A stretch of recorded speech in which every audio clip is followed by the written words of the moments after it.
আসসালামু আমি Saddam Hossain BA honours MA English.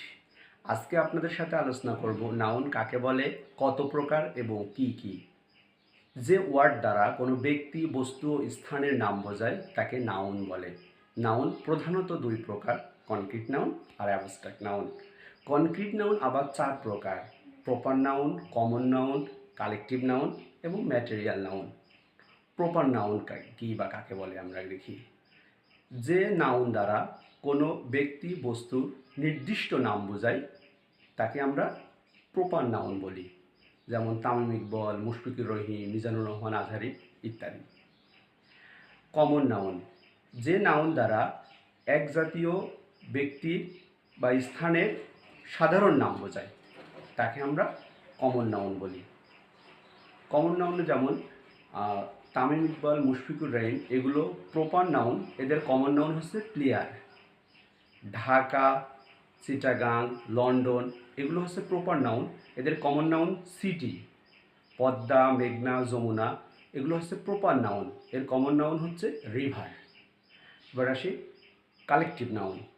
যে নাউন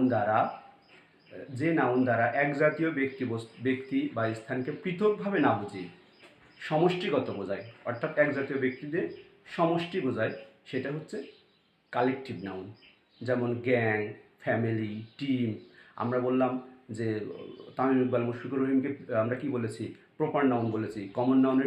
কমন নাউনে বলেছি তাদেরকে হচ্ছে প্লেয়ার, এবং কালেকটিভ নাউন এসে বলবো টিম। তাহলে কালেকটিভ নাউন উদাহরণে আমরা কি বলতে পারি? Team, family, gang, company, group এগুলো হচ্ছে কালেকটিভ নাউন।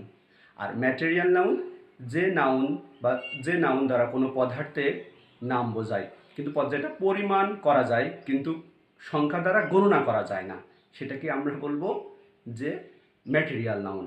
যেমন সুগার, ওয়াটার, গোল্ড এগুলোকে আমরা ম্যাটেরিয়াল নাউন বলবো। অ্যাবস্ট্রাক্ট নাউন: যে নাউন দ্বারা কোনো ব্যক্তি বা বস্তুর গুণের নাম বোঝায় তাকে আমরা বলবো অ্যাবস্ট্রাক্ট নাউন। যেমন অনেস্টি, হ্যাপিনেস, ইলনেস। আশা করি আপনারা বুঝেছেন। আজকে এ পর্যন্তই। আল্লাহ হাফেজ।